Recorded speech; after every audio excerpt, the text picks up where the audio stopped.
hari dua mungkin ada satu. Baik teman-teman, eh, topiknya adalah how metallurgists see rocks. Mungkin tahunya kan orang metallurgi kan mengolah-olah saja kan. Padahal sekarang tuh lagi hits banget topik-topik S2 bahkan sekolah prodi baru di luar negeri ada namanya geometallurgi. Di mana ilmu geologi dan metallurgi sampai berhubungan erat, bersambungan. Jadi anak-anak misalkan anak sangat dibutuhkan di Indonesia saat ini. Contohnya betapa eratnya antara ilmu geologi dan metalurgi. Seberapa erat? Nah, akan kita bedah satu persatu teman-teman. Jadi ini sebenarnya ini juga di ITB kita satu gedung. Dulu emang satu ruang geologi dan metalurgi. Baik.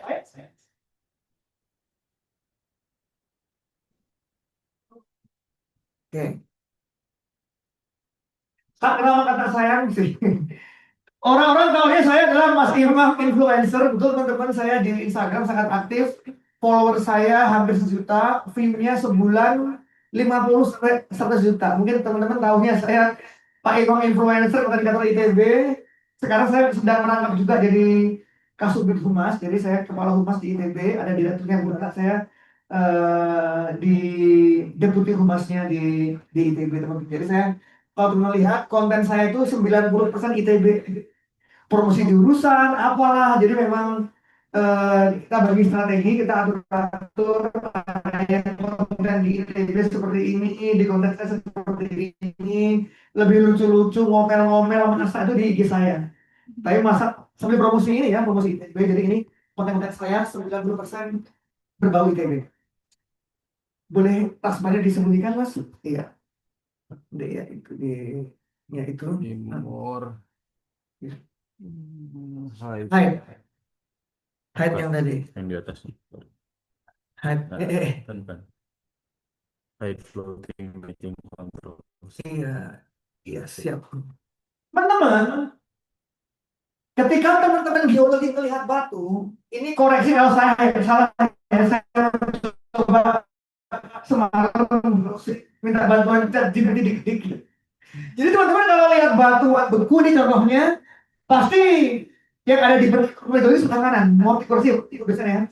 Bagaimana batu induknya, bagaimana intrusinya, dan jadi kalau teman-teman lihat batu seperti ini, saya akan tahu kira-kira gimana magma berjalan itu ya Bu ya kira-kira kan seperti itu ya betul kan?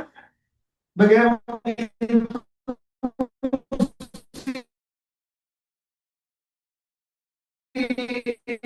bagaimana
Lanjut, lanjut, lanjut. Pakai ini aja mas, pakai mic saya aja, Ini saya please. juga pakai ini. Jangan pakai ini aja. Oke, siap, siap. Pakai ini, pakai Mas Santoso. Ini udah nyambung punya saya kok, aman. Unlimited juga. Oke, oke, oke. Ya, lanjut aja. Lanjut. Oke, baik. Nyambung nggak? Udah. Oke. Jadi teman-teman, selain kadar-kadar yang saya harus tahu, saya juga harus tahu bagaimana mineral-mineral itu terkunci oleh mineral yang lain. Ini contohnya, selain kadar-kadaran, saya juga harus tahu bagaimana si hijau ini terinterlock. Jadi seorang metalurgi itu, misalnya ini kan ini kalkobat, setelah saya mengambil yang hijau, di dalam hijau itu masih ada besi, Fe, S, saya belum Fe dan X-nya. Jadi saya harus tahu juga bagaimana mineral-mineral ini terinterlock. Next, oke.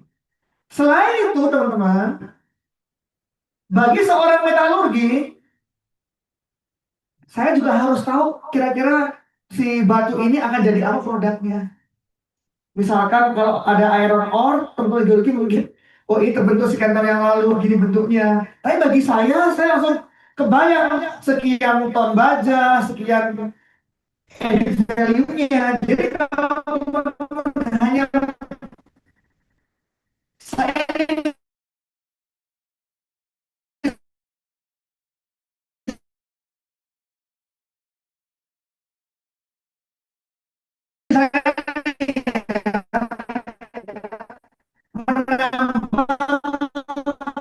iron ore, itu USD-nya ada cuma 105 misalnya. Ketika datang teknologi, karena tadi dia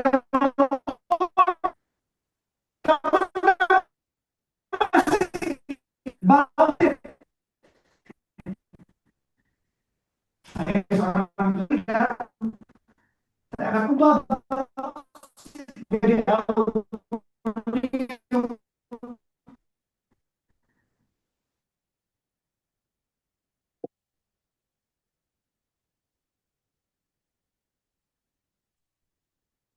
Naik nilainya 100 kali lipat.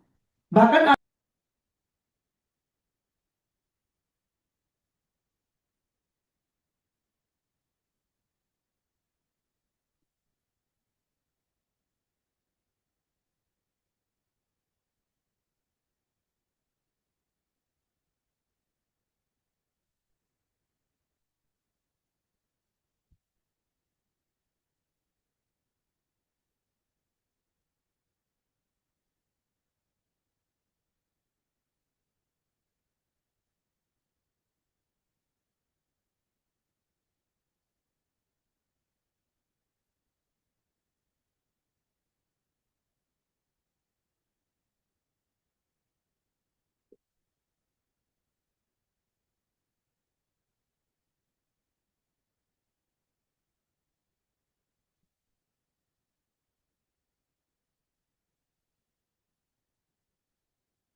back, back.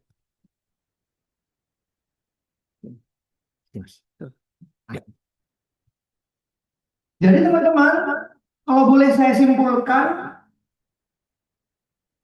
saya seorang metalurgi ketika dapat batu, saya wajib tahu logam berharganya apa saja dan kadarnya berapa. Kalau logam berharganya Iya ya. terlalu kalau logam berharga terlalu rendah, dia tidak ekonomis. Kalau pengotornya terlalu banyak, artinya saya harus buang banyak pengotor, semakin panjang rute proses metalurginya.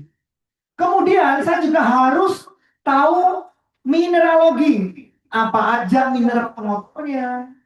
Misalnya mineral pengotornya FeS2. FeS2 itu kalau bagi seorang metalurgi bahan bakar. Kalau dikasih oksigen dia ngasih energi, nanti jadi sumber energi untuk lebur. Jadi penting banget. Selain mineral berharga, misalkan koper itu di dalam mineral chalcopyrite, CuFeS2, saya juga harus tahu pengotornya apa aja. Oh, ada Fe2. Oh, bagus nih, karena Fe2 kalau saya pakai energi, nanti ngelebur gitu ya. Terus juga selain itu liberation size. Mineral, chalcopyrite misalnya, tidak akan murni dia. Dia ada Al2O3, ada silikam, tidak ada Fe2O3. Saya juga harus tahu si chalcopyrite itu terinterlock, terbungkus oleh mineral lain seperti apa.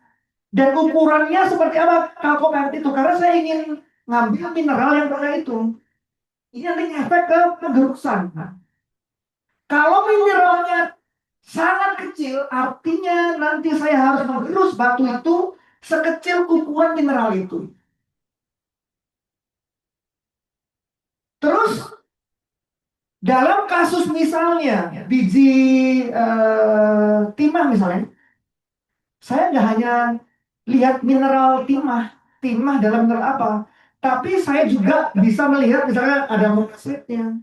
Oh, nggak apa-apa, walaupun timahnya rendah, tapi ada monasnya tinggi, itu mungkin mengandung reret mahal gitu misalnya ya. Jadi teman-teman, selain mineral pengotor, mineral dia sendiri, saya juga harus lihat mineral logam yang mungkin berharga, yang bisa saya jual mahal sekali. Contohnya rare earth. Rare earth itu ada di mineral yang bernama monazite misalnya. Sedangkan timah, nah mineral yang kasiterit. Oh, ternyata di mineral kasiterit ada juga mineral kita lain. Ada juga ilmenit. Oh, ini kalau kita tambah kira-kira banyak hubungannya dapat timahnya, tapi juga dapat uang dari mineral association. Jadi kita lihat pengotornya seperti apa dan lain sebagainya. Next, Mas.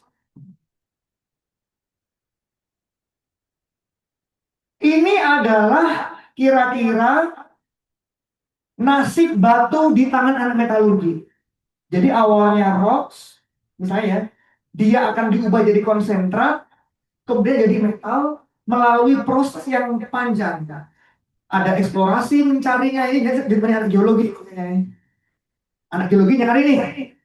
Kemudian biasanya anak metalurgi juga ikut juga dalam eksplorasi ini.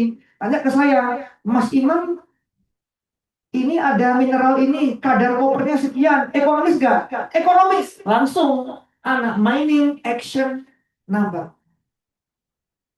Jadi ini eksplorasi dan geologi, mining baru. Ini adalah anak metalurgi. Dia ada namanya mineral processing, ada namanya ekstraktif, dan pemurnian. Next. Nah, ini contohnya teman-teman, pabrik metalurgi yang ada di Freeport. Teman-teman tambang menambang, kemudian batuan tadi harus kami gerus. Kenapa digerus? Tadi ingin memisahkan mineral berharga, misalnya chalcopyrite, rumusnya CuFeS2, dari mineral pengotor yang lain. Gimana cara memisahinnya? Pertama digerus. Makanya di sini ada pabrik penggerusan, itu ada namanya grinding. Nah, ini ada grinding, digerus sampai kecil sampai jadi bubuk, ibaratnya seukuran mineral yang kita ingin ambil. Habis kita gerus, mineral pengotor dan mineral yang ingin kita ambil harus kita pisah. Dengan cara apa? Dengan cara flotasi misalnya ini ya. Jadilah setelah pengotornya tadi kita buang, kita dapat mineral berharganya, kita akan dapat namanya konsentrat. Konsentrat ini mayoritas isinya adalah misalnya CuFeS2. Kita sudah membuang silika, kita sudah membuang air 2O3. Si CuFeS2 ini, ingat kita ingin mengambil Cu. Berarti kita harus buang Fe dan S-nya. Ini kita bawa ke Gresik. Di sana ada rantai yang sangat panjang. Setiap reaktor ini mencerminkan apa yang kita buang. Misalnya tadi yang masuk mineral kalkoparet, CuFeS2. Di reaktor pertama ini membuang Fe-nya. Fe-nya udah berkurang. Di reaktor kedua ini menghilangkan mayoritas sulfurnya sehingga kita dapat Cu. Jadi teman-teman, ini adalah gambaran bagaimana batu dari gunung di Tembagapura sampai jadi metal melalui proses yang sangat panjang. Mulai keluar dari gunung ini ada dump truck. Dari sini ini adalah kerjaan anak metalurgi. Jadi anak metalurgi kayak gitu lihatnya batu. Jadi duit berapa dan seperti apa prosesnya. Next. Ini contoh yang ada di Gresik. Next saja. Nah ini adalah teman-teman gambaran teman-teman bagaimana tadi saya cerita. Misalnya saya ingin mineral yang hitam. Saya nggak mau yang putih. Sebagai seorang anak metalurgi, pertama yang harus kita lakukan adalah menggerus, menghancurkan sampai hitam dan putih ini terpisah. Oke? Ini yang atas namanya proses crushing and grinding. Yang bawah, setelah mereka hancur, baru kita pisahin dengan pengapungan.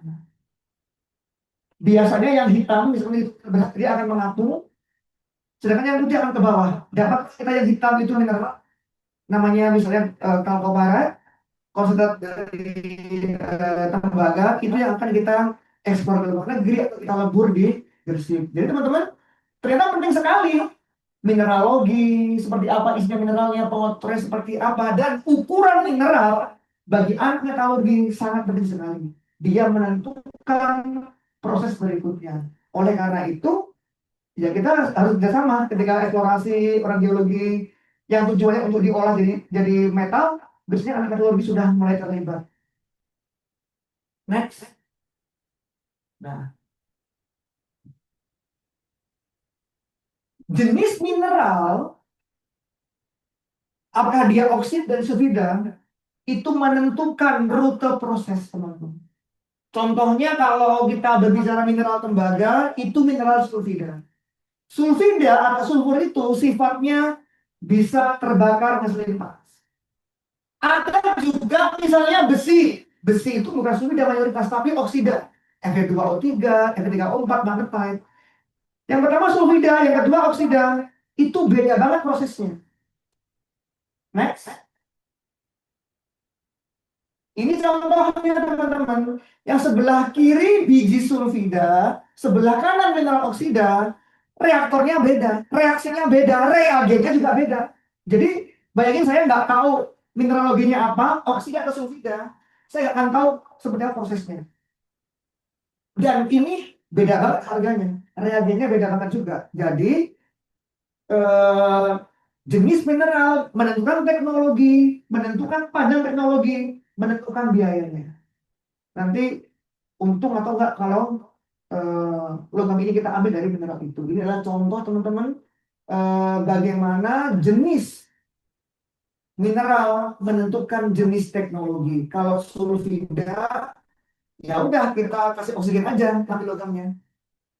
Misalnya Bapak ingin ambil Cu dari CuFeS2, kita kasih oksigen, dia akan terbakar lebur sendiri, dapat Cu. Tapi kalau bijinya oksida seperti Fe3O4 atau NiO, dia udah ada oksigen, dikasih oksigen nggak bereaksi, kan dia udah ada oksigennya. Berarti gimana untuk ngambil logam dari oksida? Ya kita kasih reduktor namanya. Suatu zat yang nanti dia akan ngambil oksigen.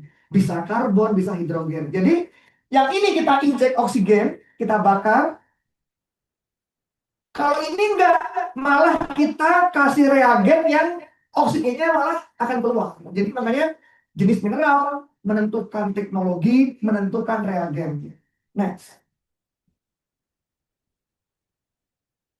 Nah, sekarang ini mungkin agak sangat geologi. Oke teman-teman, karena supervisor saya itu adalah orang geologi, saya S3 di Finlandia, saya bekerjanya di Geological Survey of Finland. Supervisor saya adalah profesor geologi di Finlandia. Ternyata teman-teman, ada irisan menarik secara saintifik ya, antara geologi dan metalurgi. Fundamental yang saya pakai untuk olah logam itu adalah ilmu termodinamika. Termodinamika senyawa, termodinamika oksida, dan ternyata ilmu termodinamika ini juga dipakai di geologi. Ini adalah contoh yang paling bawah adalah diagram-diagram yang saya buat ketika saya S3. Dan saya juga baru tahu ketika saya studi literatur, diagram-diagram ini lahirnya dari ilmu biologi. Ini namanya diagram fasa. Diagram fasa ini bisa kita konstruk, bisa kita buat dengan model Gibbs energi. Ini contohnya ada persamaan Gibbs energi, teman-teman. Dari persamaan Gibbs energi ini, kita bisa mengkonstruk banyak diagram, dan diagram ini bisa dipakai di orang metalurgi dan geologi. Jadi ini sekarang kita masuk ke geologi, mungkin agak sedikit boring. Jadi ada common knowledge ternyata teman-teman. Ilmu kita sama basisnya, termodinamika, ada yang sama. Next. Ini sedikit cerita teman-teman, ini publikasi saya. Ini adalah bos saya dulu di Finlandia, beliau adalah orang geologi. Kerjaan saya dari S2 sampai S3 selama kurang lebih 7 tahun, itu membuat diagram fasa. Diagram fasa tadi itu dipakai untuk membuat model tadi ya, model termodinamik, yang dari model tadi kita bisa meng-create banyak diagram yang bisa dipakai oleh orang geologi.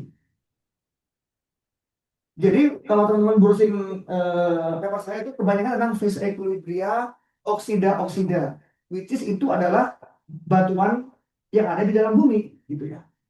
Ini adalah percobaan saya pakai kita bikin magma. Jadi saya mencampur berbagai macam batu, gitu ya. Batu nanti saya lebur pada suhu 1600 jadi magma. Saya bawa pada berbagai suhu dan saya lihat batu apa yang terbentuk. Jadi saya itu kayak mensintesis proses pembekuan magma. Jadi saya bawa ke suhu 1200, saya bawa ke suhu kamar, lalu saya lihat di bawah mikroskop pakai EPMA, saya akan tahu, oh kebentuk ini, oh kebentuk ini. Dari situlah kita membuat model Gibbs energi untuk memprediksi reaksi perubahan magma atau reaksi pembentukan batu. Kira-kira seperti itu. Next. Ini adalah contoh publikasi saya teman-teman. Jadi saya membuat ada diagram biner, ada diagram Turner. Skip aja, ini agak kompleks. Nah, mungkin teman-teman saya lihat ya yang ini ya. Ini ada diagram PVST teman-teman. Jadi kalau teman dengan menggunakan diagram fasa ini, teman-teman akan tahu kalau aku punya batuan, aku taruh pada tekanan ini dan suhu ini akan jadi apa, itu bisa diprediksi dengan dengan termodinamik. Apalagi sekarang ada software, ini software yang ada di dunia, ada MD Data, HSC dan Vexis. Kalau di ITB punya Vexis. Untuk oksida yang paling powerful adalah Vexis. Jadi teman-teman kalau teman-teman punya software ini, gitu ya, teman-teman bisa meng-create berbagai macam diagram yang bisa kalian pakai untuk memprediksi batu seperti ini. Kalau aku punya mikrostruktur seperti ini, dia terbentuk pada suhu dan tekanan berapa. Ini adalah contohnya, misalnya teman-teman ya. Ini adalah diagram fasa untuk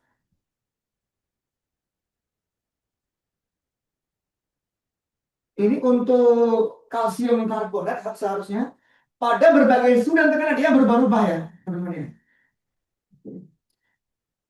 Dan seterusnya. Next. Nah, oke teman-teman, sekarang kita saya sebagai orang geologi ya, sebagai seorang geologi, teman-teman misalnya Bumika eksplorasi keliling Indonesia dapat batu bu, batunya sebelah kanan, diabes gitu misalnya namanya ibu ya. Bumika kira saya seorang metalurgi, selain saya akan bisa menentukan proses untuk mengambil logamnya, saya bisa bercerita bu, batu ini terbentuk pada suhu dan tekanan sekian. Bagaimana caranya? Saya akan melihat dulu isinya apa pakai mikroskop. Oh, ada namanya plagiokas sama pyroxene misalnya. Pyroxene. Untuk tahun ini, saya pakai alat namanya ECMA. Oh, dari gambar ini kira-kira batu ini komposisinya adalah 80% yang biru, pyroxene, dan yang panjang-panjang plagiokas, gitu kan. Ini kira-kira membeku pada suhu berapa, dan awalnya seperti apa maknanya, gitu teman-teman ya. Ternyata setelah saya cek, oh ternyata ini campuran plagiokas dan peroxen. Kira-kira itu campuran dari CaMgSi 2O sekian dan kalsium aluminium silikat sekian. Maksudnya dari gambar ini saya tahu ini 80% peroxen, 20%-nya plagiokas. Ya udah saya tarik di sini 80%. Ini diagram yang saya bikin pakai software ini. Oke, saya bikinlah diagramnya. Sebenarnya saya punya alat ini namanya. Nah, kemudian si batuan ini saya masukkan ke diagram ini. Oh, berarti titiknya adalah magmanya titik A ini. Loh, kenapa? Karena ketika saya bawa ke suhu rendah, dia kebentuk ini 80 ini ada angka. Ada 80% yang kanan dan 20% yang kiri. Nah, kira-kira kalau batuan ini saya bawa ke suhu 1400 akan jadi apa? Dia akan jadi anorthite dan lelehan. Jadi saya bisa dari batuan ini saya langsung bisa mensimulasikan dia akan jadi apa pada suhu dan tekanan yang berbeda-beda, teman-teman. Jadi dengan alat diagram fase ini saya akan tahu suatu magma pada berbagai temperatur dan komposisi ini, dia wujudnya akan sebagai apa. Bukan hanya itu, dengan diagram fase ini, dengan gambar ini ya, ini diagram geologi. Ini orang kalau ibu-ibu cari di phase diagram for geologi, ini adalah diagram fase orang geologi dan banyak sekali tipe-tipe seperti ini. Dan ini bisa kita gunakan untuk menceritakan apa yang terjadi bila magma dengan komposisi tertentu berubah di setiap suhu. Bukan hanya itu, bukan hanya secara kualitatif, kita juga bisa secara kuantitatif. Oh, kalau magmanya titik A kita bawa ke suhu 1200 terbentuk 80% ini dan 20% ini. Itu juga bisa dikonfirmasi dari gambarnya ini, teman-teman. Jadi secara massa dia bisa diprediksi. Jadi phase diagram ini perhitungan termodinamik bukan hanya secara kualitatif, secara kuantitatif seberapa banyak mineralnya juga bisa kita prediksi. Next. Ini adalah contoh secara kuantitatif, teman-teman, bagaimana diagram fase geologi ini bisa dengan akurat. Kalau saya punya 1000 kg magma, saya bawa ke suhu 1200 misalnya, akan bentuk berapa gram lelehan, beberapa gram kristal, itu bisa dengan sangat akurat kita hitung. Jadi sekali lagi kalau kita punya batuan, saya bisa tahu, bisa cerita, oh batuan beku ini dulu membeku pada suhu sekian dan sekian. Awalnya seperti ini. Jadi setiap suhu bisa kita cek jadi apa hanya dengan menggunakan diagram fasa ini yang kita buat dari model termodinamik. Next. Nah, mungkin teman-teman sekarang melihat ya dengan direct bond ini kan. Ini adalah bagaimana suhu tinggi, suhu rendah jadi apa. Jadi direct bond ini sebenarnya adalah terjemahan zaman dulu ketika mungkin ilmu termodinamik, sorry mas, belum berkembang seperti sekarang, dia pakai bowen gitu loh. Suhu sekian jadi ini. Nah, sekarang dengan canggihnya ilmu, dengan software thermoplat, Vexes, kita bisa mengkuantifikasi seberapa banyak amfibolnya, meltnya berapa, ortopyroxennya berapa, dengan software tadi ya, dengan mulai kita bisa mengkuantifikasi si direct bond ini kalau ada magma komposisi tertentu akan jadi apa ketika di suhu ini, teman-teman. Ini kan masih kualitatif ya namanya Mas ini ya, betul kan? Oh jadi ini. Tapi dengan kecanggihan sekarang ini ilmu geologi tadi yang saya ceritakan, kita bikin model termodinamik, kita bisa mengkuantifikasi apapun magmanya pada suhu tinggi, kalau kita bawa ke suhu rendah, bukan hanya kita bisa nyebut alkali feldspar, tapi kita bisa nyebut jumlahnya berapa dan teman-temannya apa yang terbentuk. Itu adalah update terkini ilmu geologi kalau kita ingin merekonstruksi atau melihat cerita bagaimana suatu magma ketika dia membeku. Dan ini contohnya teman-teman. Oh, sebenarnya jadi kayak gini. 1008 jadi kayak gini. Ini semua bisa kita hitung, kita prediksi dengan software tadi, dengan perhitungan termodinamik. Kalau ke bawah adalah orang geologi, anak meteorologi kebalikannya. Kan kita memasak teman-teman ya, dari suhu rendah, teman-teman ngasih batu, saya masak, saya ke atas. Oh, kalau suhunya jadi ini lelehnya suhu 400 itu. Jadi sebenarnya orang meteorologi itu kebalikan geologi. Kalau geologi dari atas ke bawah jadi apa saja, orang meteorologi dari bawah ke atas memprediksi. Bayangkan saya seorang metalurgi tidak tahu ketika saya punya batu, saya panas menjadi apa? Saya gagal sebagai seorang geologi. Karena saya harus tahu, misalnya kuat, saya panaskan suhu ini, dia pecah jadi apa? Saya harus tahu. Karena dia motornya apa produknya, kalau nggak saya tangkap, bisa bahaya banget itu, bisa mencemari lingkungan misalnya. Misalnya saya punya ini, mineral chalcopyrite, saya panasin, ngasilin SO2, terdekomposisi. Oh kalau ada SO2, saya artinya harus jadikan asam sulfat, nggak boleh emisi gitu. Jadi sama ilmunya. Saya hanya memprediksi bagaimana fasa-fasa berubah ketika gerak dari bawah ke atas. Orang geologi memprediksi bagaimana perubahan fasa senyawa-senyawa itu berubah mineral itu dari atas ke bawah. Ilmunya sama, fundamental ilmunya untuk memprediksi ini, yaitu thermodynamic.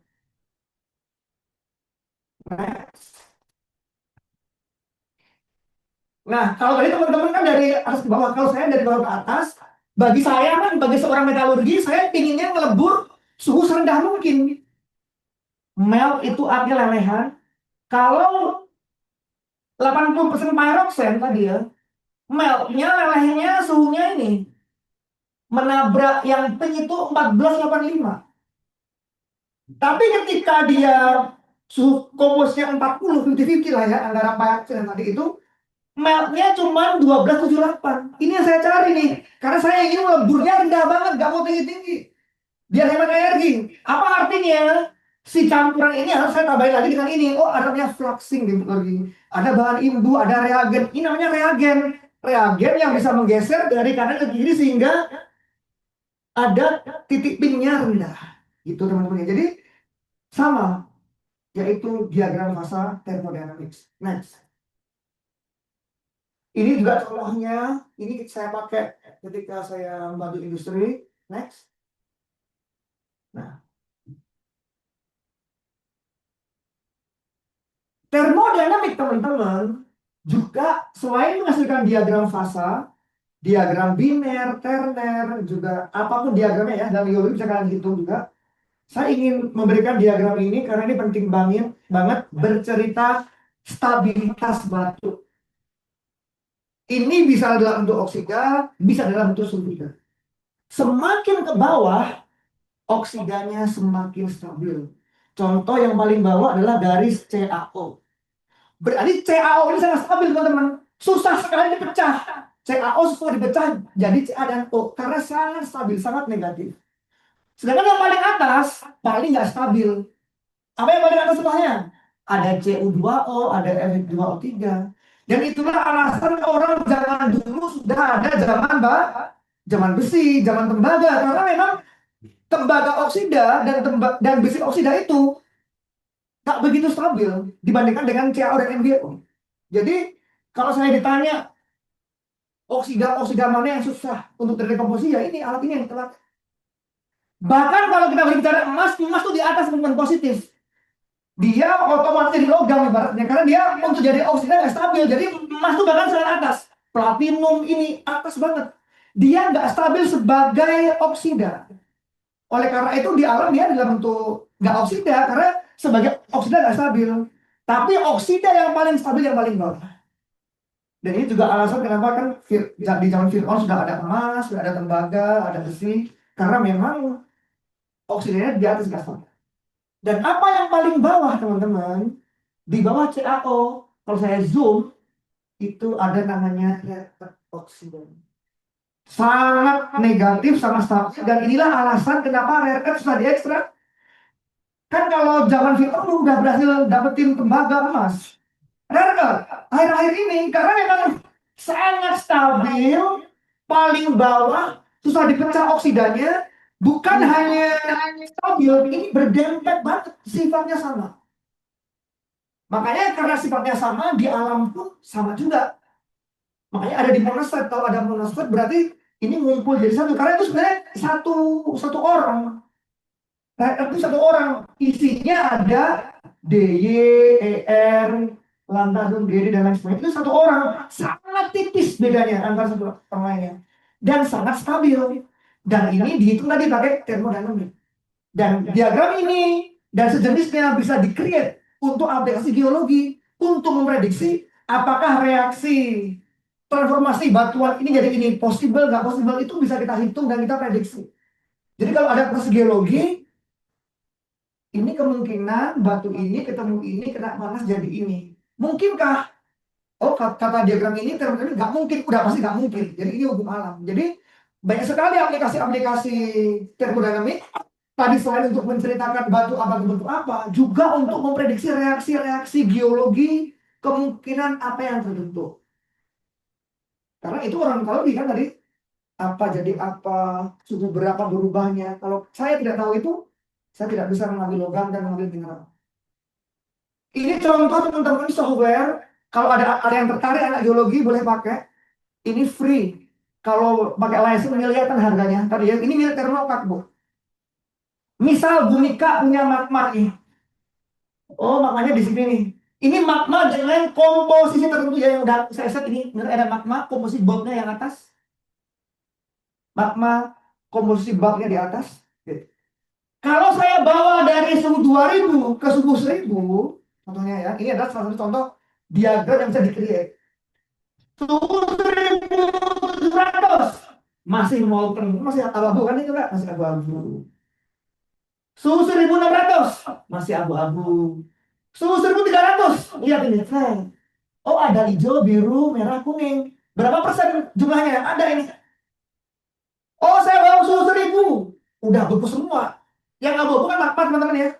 Beku semua, kebentuk korondum, felspar, dan lain sebagainya. Dengan perbandingan berat ini ya. Sekian-sekian. Suhu 1200, oh ada magmanya dikit. Berarti hampir separuh udah jadi beku nih. Yang hijau, biru, merah, kuning ini udah beku. Jadi pada suhu 200 si magma ini udah separuh beku. Jadi apa? Jadi yang kuning, merah. Ini kita bisa prediksi teman-teman. Jadi kalau teman misalkan nggak tahu di geologi apa gitu ya, ingin menceritakan apa, atau kita balik. Kalau metodenya dibalik, teman-teman ngasih aku ini nih, biru, hijau ini nih, ngasih ini teman-teman biru. Pak Iman coba prediksi ini apa namanya? Itu yang saya giniin, dek. Jadi nanti kita bisa rekonstruksi magma dan ceritanya. Jadi kalau ini kan berarti kan sudah batu ya Bu, ya udah betul semua ya. Aku pikir saya batu, saya cek ada korondum, neflit, gimana? Gimana bertanya Pak? Neflit dan felspar. Kasih ke aku. Saya akan bisa meramal kalau saya bawa ke suhu 2000 jadi apa, dan suhu-suhu berikutnya, dan pada tekanan yang berbeda. Gitu. Jadi ini adalah, kalau dari kiri ke kanan adalah metodologi, kanan ke kiri adalah geologi. Jadi itu contoh ada software, silakan teman-teman, saya nggak tahu berguna di mana, saya tidak tahu, tapi ini ada powerful banget tools untuk memprediksi sejarah batu. Jadi saya kebayang pas ya, Mas kasih batu ke saya, Mas tolong dong ceritaan batu ini gimana kalau saya bawa ke suhu sekian, nanti sekian. Nanti saya buatnya gini plotnya nih. Perjalanan batu ini kayak gini. Batu A dari mana? Oh dari ikan sambung gitu ini. Saya buatnya gini Mas. Jadi kayak gitu. Jadi bisa dengan software yang ini yang ada di ITB dan ini hanya ada di ITB di Indonesia teman-teman. Jadi silahkan dipakai, diutilize software ini. Next. Oleh karena itu, saya pingin banget kolaborasi karena kebetulan di lab kami kemarin kita dapat lab dengan beasiswa setengah T, Bu. Ada ECMA, FESEM, ini di Indonesia sudah ada di ITB di sana. Kenapa kok enggak kita bikin database tadi, misalkan ya Bu Mika ngasih saya batu dari Karangsambung, saya kemarin diajak ke sana. Kita bikin database. Oh, batu di yang ini kayak gini warnanya, mikrografnya, warna-warni, kita scan pakai ECMA. Ini komposisinya. Dan ini kalau kita simulasikan kayak gini historinya gitu. Jadi kita semacam punya banyak database, karena ini kan geologi ITB tertua kan, punya database batu-batu di Indonesia lengkap dengan komposisi kimia dan mungkin sejarahnya seperti apa zaman dulu. Makanya geochemistry gitu. Jadi database of geochemistry of Indonesian rock misalnya kita nggak tahu. Jadi bayangin di geologi ini bukan hanya batu-batu yang ada di Pajang, tapi ada semacam database atau disimpan gitu ya. Oh, batu ini dari Karangsambung ini komposisinya, ini gambar mikrostrukturnya, isinya ini, kita tembak pakai ECMA. Tadi kita ini kan kita bisa tembak ya teman-teman. Misalkan ini mikrostrukturnya nih, ini kan gambar dari Pfizer nih, tembak. Oh, ada SO2, oh ada ini. Ini kayak gini ceritanya kalau kita simulasi kayak gini. Jadi kebayang nggak ITB punya database batu-batu dari Sabang sampai Merauke lengkap komposisi kimianya. Dan nanti yang pakai nggak hanya geologi teman-teman. Orang tambang dan metodologi penting banget. Karena tadi saya harus tahu alam mineralnya, berapa kadarnya. Itu menentukan, mendefine what the process is. Ini contohnya teman-teman. Jadi banyak hal yang bisa kita kolaborasikan antara metalurgi dan geologi. Ada software Phases. Kita bisa meramalkan bareng-bareng batuan ini jadi apa dan seperti apa pada sudah yang berbeda. Next. Oke. Berikutnya teman-teman. Tadi saya bercerita mineralogi, batunya apa, seperti apa, itu vital banget bagi saya seorang metalurgi, karena itu akan mendefine untung rugi enggak kalau diolah, akan mendefine reagen apa, akan mendefine sejauh apa reagen, reaktor yang saya perlukan. Tadi saya kasih contoh, untuk dapat tembaga, sepanjang itu pabriknya. Di Freeport ada pabrik yang sangat besar dan panjang. Tadi ada kasih dan grinding. Di Gresik masih panjang lagi. Apa artinya? Informasi geologi tentang batuan sangat penting bagi seorang metalurgi. Oleh karena itu, sekarang ada semacam prodi baru, ilmu baru di dunia ini yang lagi hit namanya geometalurgi. Karena bagi saya tadi, saya tidak bisa lepas dari info-info geologi yang dari teman-teman berikan kepada saya. Jadi sekarang ini ada tren teman-teman namanya geometalurgi. Ini ilmu baru. Itu apa isinya? Geologi and mineralogi. Ini ya. Ada metalurginya ngolah-ngolahnya tadi. Nambang. Pabriknya kayak apa? Pabrik metalurginya. Dampak lingkungannya. Kemudian keekonomian. Jadi ada geometalurgi. Itu gabungan ilmu tadi. Ada ininya teman-teman. Tadi udah saya ceritakan ini kan litologi apa ini? Ini adalah info-info yang vital buat saya tadi ya. Oleh karena itu, siapa tahu yang tertarik teman-teman geologi ngambil S2 di luar negeri, cari jurusan yang geometalurgi. Nanti kalian teman-teman bisa bekerja sebagai seorang geologis juga sebagai ahli tambang, ahli metalurgi, bekerja di balik pabrik. Next. Ini adalah contoh praktek geometalurgi, bagaimana seorang geologis dan metalurgi bekerja jadi satu, membangun pabrik yang sangat besar yang bisa diolah secara secara ekonomi. Jadi ini tadi ya teman-teman ya, iteratif kita ngasih sampel, saya uji di lab, nggak berhasil. Coba siapa tahu di sini ada bab yang lebih menarik lagi, dicari lagi. Jadi iterasi kolaborasinya sehingga menemukan model untuk proses yang ekonomis dan sustainable. Kita cari bareng-bareng bijinya, kita tes di lab, nggak ekonomis, coba cari di daerah sana, di daerah sini, seperti apa, seperti apa teknologinya. Jadi seperti itu. Next. Jadi mungkin ini teman-teman kesimpulannya ya. Geologis and metallurgy study the same rock but interpret them in different perspective. Kita melihat batu, batunya sama tapi beda ini ya, beda cara pandang. Kemudian bagi batu itu bisa berharga jadi logam kalau ada orang metallurgi di sini. Mungkin next teman-teman. Itu mungkin dari saya, silakan Q&A. Baik, terima kasih Pak Imam atas pemaparannya sangat insightful. Sekarang kita membuka Jangan berbicara kalau aman, Pak. Oke, teman-teman, sekarang kita akan membuka sesi tanya jawab kepada teman-teman yang di Hilmi Panigoro. Mungkin yang diutamakan ada yang ingin bertanya di Hilmi. Oh, ini biar itu. Baik, terima kasih. Assalamualaikum warahmatullahi wabarakatuh. Terima kasih Nusra atas presentasinya yang sangat informatif.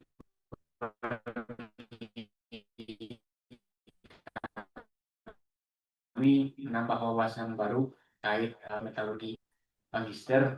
Mas Imam, kita sempat ketemu juga di Karang Sambung. Saya juga sempat mengikuti Mas Imam dari followersnya baru 200.000 mungkin ya. serius, follower mana?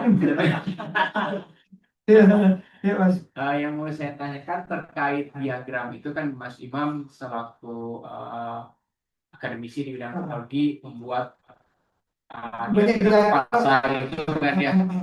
Yang mau saya tanyakan itu adalah apakah diagram fase tersebut hanya berlaku untuk kondisi, kan tadi ada tekanan 1 atmosfer, sedangkan kita tahu bahwa ketika magma dalam proses dia dari dalam sana ada satu, kita selalu didoktrin bahwa untuk geologi bahwa magma pendingin proses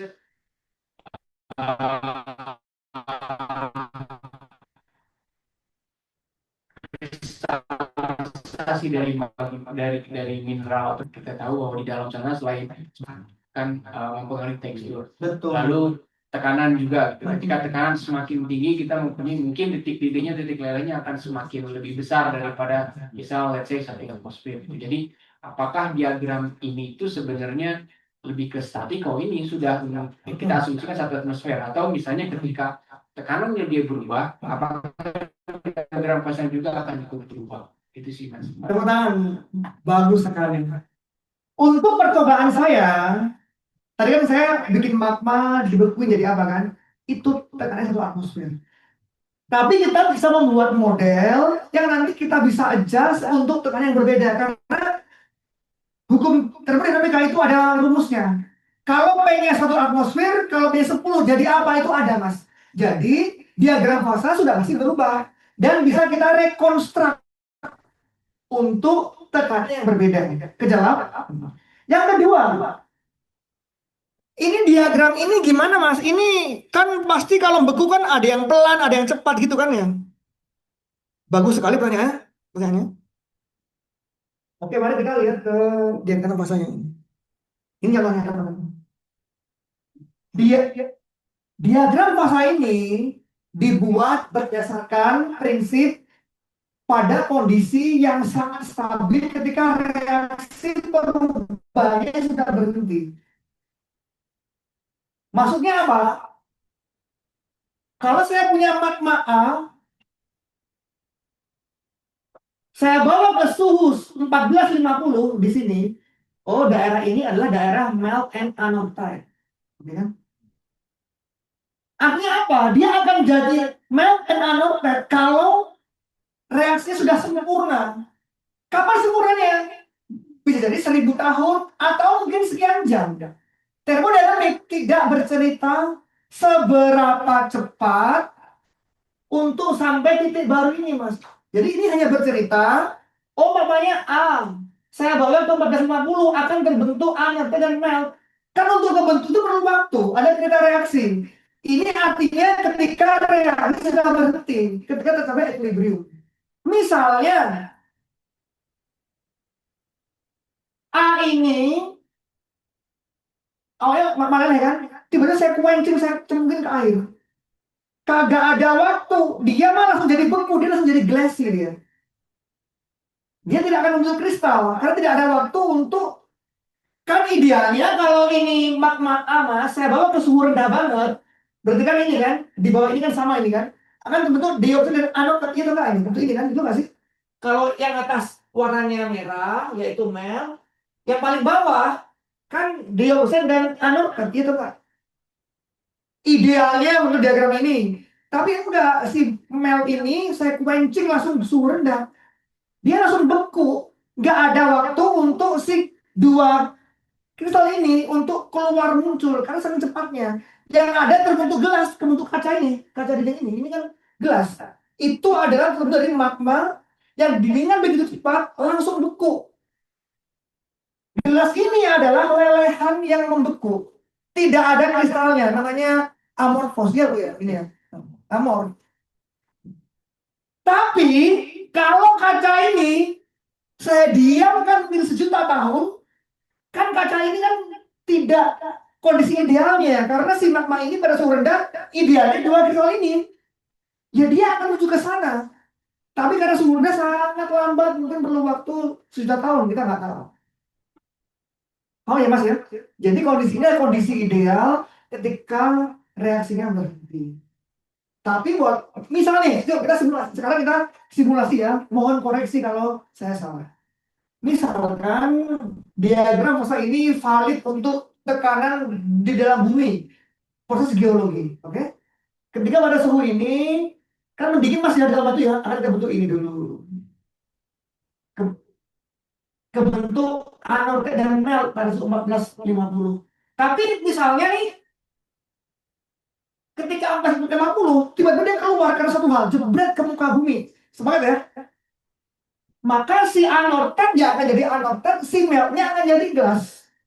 Karena udah berhenti, karena udah ke anak duluan, gitu kan. Kayak gitu contohnya. Tapi si magma ini misalnya dari 40 kemudian dia suhunya 1200. Lama banget, mungkin berhari-hari. Ya kan kebentuk ini dan ini nanti.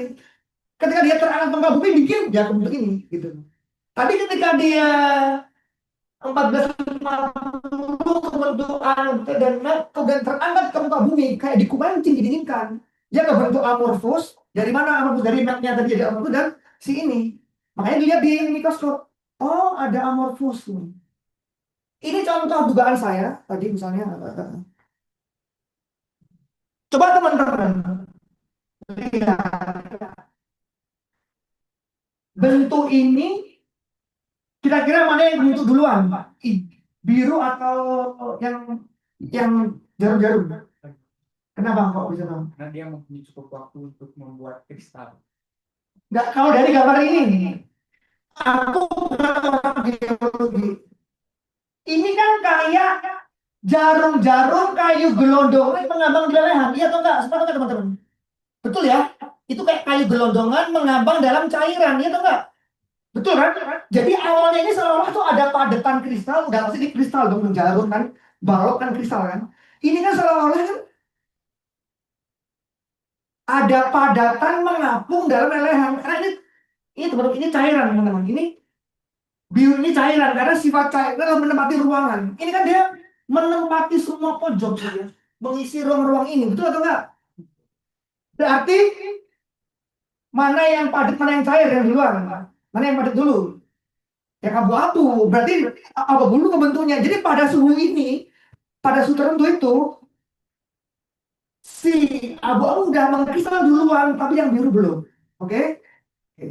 Nah, makanya ada namanya anortat and melt. Jadi yang biru itu awalnya melt, lihat di sini. belum muncul. Di mana munculnya? Di bawah suhu 1278 kebentuk kristal kedua yaitu dioksid. Perubahan dari yang biru tadi. Misalnya ternyata, contoh ya teman-teman ya, di suhu sini ketika ini awalnya melt dan yang aku keluarkan ke muka bumi, maka yang biru ini bukan peroxide, dia akan jadi gelas. Karena dia masih melt, aku keluarin ke muka bumi. Tapi ketika saya tahan lama di suhu rendah, sehingga tadi ada waktu untuk bertransform menjadi dioksida. Kenapa? Karena hukum alamnya, kalau aku punya mel di sini yang bawa ke suhu rendah, akan terbentuk dua kristal ini. Ini contohnya. Menarik kan? Jadi ini tuh bisa bercerita. Jadi udah pasti lelehan, kebentuk lelehan dan kristal. Ya atau enggak? Ini kan itu ada lelehan dan kristal. Oh, meltnya yang biru itu. Kristalnya yang abu-abu. Oh iya, terkonfirmasi dari gambarnya. Dan ternyata dari teori geologi juga betul kan? Bagi saya seorang teori kagak ngerti kayak gitu. Saya tahunya mana yang lebih dulu, mana yang lebih mana. Kejawab mas? Kejawab ya. Oleh karena itu, bila pendinginannya lambat, akan banyak banget bentuknya nanti. Ini jadi apa? Mungkin ada yang nggak ada waktunya berubah, akan berbagai jenis mineral yang ada. Karena dia sebelum komplit berubah, waktunya nggak cukup, dia udah butuh duluan. Gitu. Tapi nggak apa, itu kita bareng-bareng kita cek. Termasuk kalau misalnya ada banyak pulsa magmatisme baru yang nginjek ke dalam magmanya gitu ya. Diskusinya itu nggak apa-apa. Diskusi ya mas ya. Ya. Saya ini orang bodoh yang tidak mengerti geologi ya.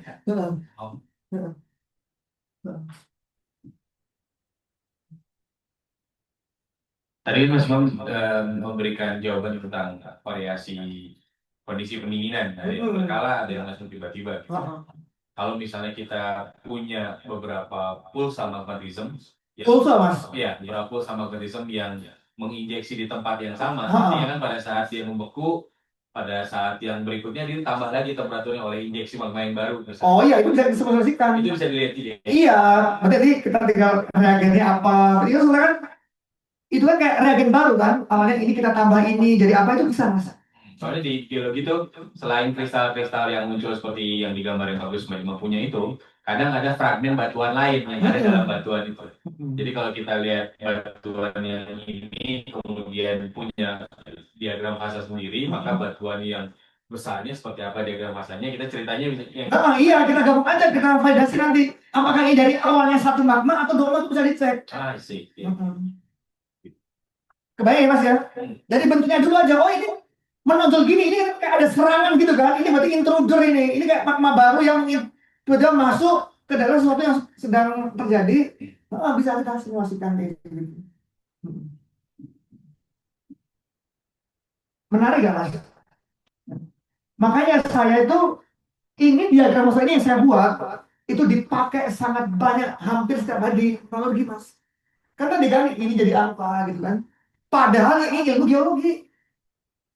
Lahir dari geologi, karena orang geologi tadi bercerita. Jadi buku tua diagram itu adalah buku geologi, teman-teman.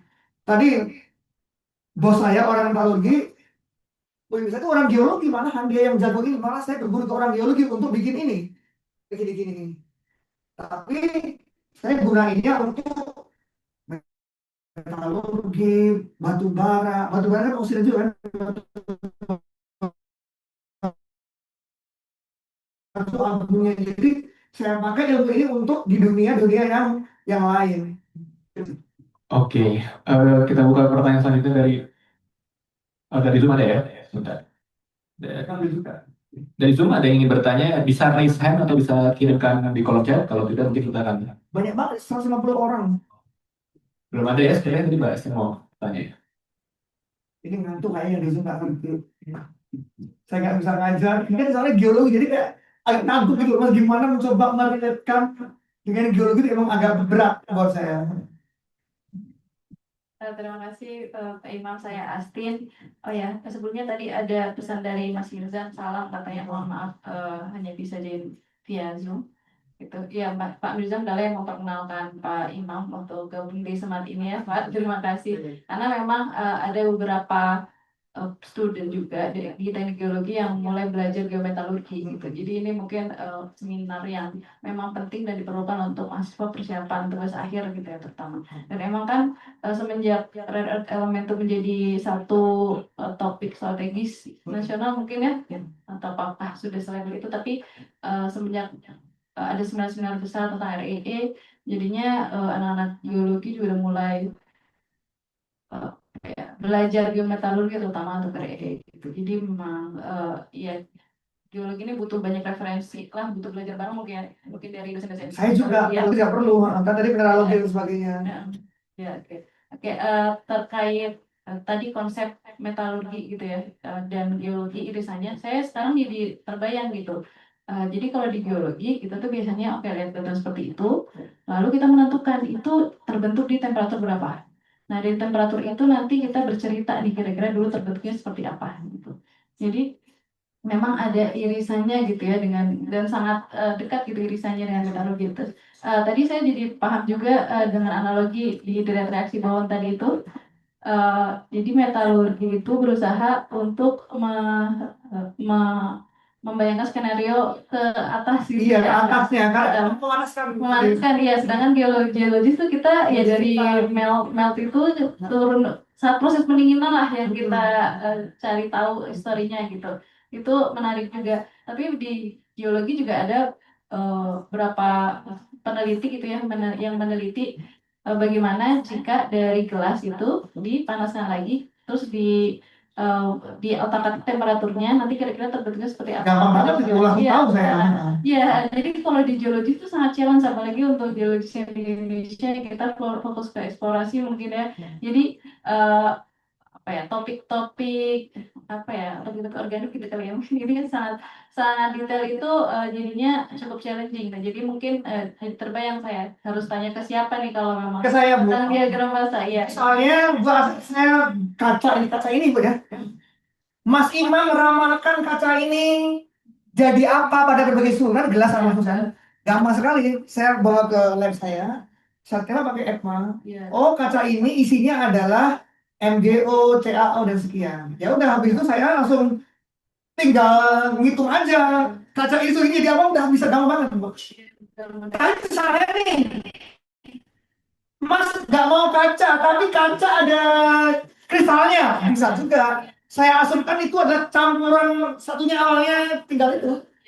Ya betul. Jadi saya bayanginnya mungkin kita sama dalam hal itu, cuma outputnya berbeda. Di geologis itu kita menjelaskan proses alam, dan itu tuh sangat dinamis gitu, sangat berbagai proses banyak yang tercampur. Sedangkan untuk metalurgis mungkin memang fokusnya ke ya ekstraksi gitu, bisa merekayasa kondisinya ideal gitu kan. Ya jadi sekarang terbayang gitu antara geologis sama metalurgis itu. Nah, berarti yang membuat ceritanya Bu Astin, Bu Mika, saya hanya menunjukkan Mas Iro kalau batu ini kayak apa? Oh kayak gini tadi. Kalau ini Ibu ya, misalkan ini misalnya, kan kaca itu kan magma. Jadi tidak ada yang lain misalnya, kaca itu ya literally magma yang begitu cepat sehingga tidak ada waktu si magma untuk menjadi kristal. Ya udah Bu, mana kacamu? Oh ini langsung tahu nih aku 200 kebentuk kuning merah ini suwi ini. Nah nanti ibu yang membangun ceritanya, saya hanya ngasih ini. Mas, tekannya nggak itu atmosfer gimana? Berubah bentuknya mereng kemana mungkin serang ke sana. Ibu yang teman-teman geologi yang mau bikin ceritanya. I create the data, Bu Astin dan teman-teman create story. Makanya kolaborasinya adalah ini. Together unlocking the geological history of Indonesia through its rocks. Saya akan memprovide reaction sequence. Ini jadi ini, berbagai tekanan. Ibu yang bangun ceritanya. Saya tidak ngerti, saya bukan orang geologi. I only provide data, ini jadi apa, ibu yang bangun ceritanya. Dan saya yakin di Indonesia dengan sabung ini ada banyak sekali batu yang bisa kita bawa ke lab game tadi. Kita cek warna-warnanya kayak apa, isinya apa. Ya udah, Ibu Astin cerita, oh batu ini gini-gini. Sayang banget ada alat mahal, tidak digunakan dengan optimal. Karena di luar negeri itu, di tempat saya dulu di Australia dan di Finlandia, yang punya EPMA itu orang geologi. Itu. Apalagi sekarang ada software ini berisi model-model termodinamik, ini juga sebenarnya software geologi. Kita bisa meng-create tadi cerita, gitu Bu. Jadi I provide data, Ibu meng-create story-nya. Tuh. Menarik, Mas. Jadi mungkin kedepannya bakal banyak peluang kolaborasi ya geologi dengan Silakan. ya. Ini saya ke pertanyaan dulu ya. Jadi Boleh. jadi Ya. pertanyaan lebih ke yang pertama tuh, jadi bagaimana ekstrak silika gitu. Jadi Silika jadi silikon iya atau rare earth gitu. ya jadi kan tadi di awal dijelaskan tentang ekstraksi silika gitu. Betul. Jadi apakah banyak juga ekstraksi silika gitu, dan biasanya tuh kegunaannya untuk apa gitu? Misalnya kalau saya pribadi tahunya yang metal-metal saja gitu. Betul. Itu gitu. Betul. Apa? Ya, paling Terima kasih Bu. Silika atau silikat di dalamnya ada apa teman-teman? Ada silikon. Kita nggak. Kalau sendiri namanya silikon, tapi kalau ada oksida namanya silika. Kalau ada campuran silikat, gitu. Jadi itu nama itu mencerminkan bentuknya. Bu Asrin bertanya bagaimana kalau silikat kita ambil silikonnya. Silikon itu untuk panel surya, untuk semiconductor. Sekarang harganya mahal banget, dibutuhkan banget di Indonesia. Coba teman-teman lihat, kalau saya punya silika SO2, ingin saya jadikan silikon, apa yang hilang? Yang harus hilang? Oksigen. Ya tinggal tambahkan aja reagen yang suka oksigen. Jadi ibaratnya ini sepasang kasih. Si silikon ini adalah cowoknya, oksigen ceweknya. Ya kamu harus datangin cowok yang lebih cakep sehingga si oksigen suka ke zat itu. Apa aja yang nggak dipakai? Yang suka oksigen. Karbon, apa lagi?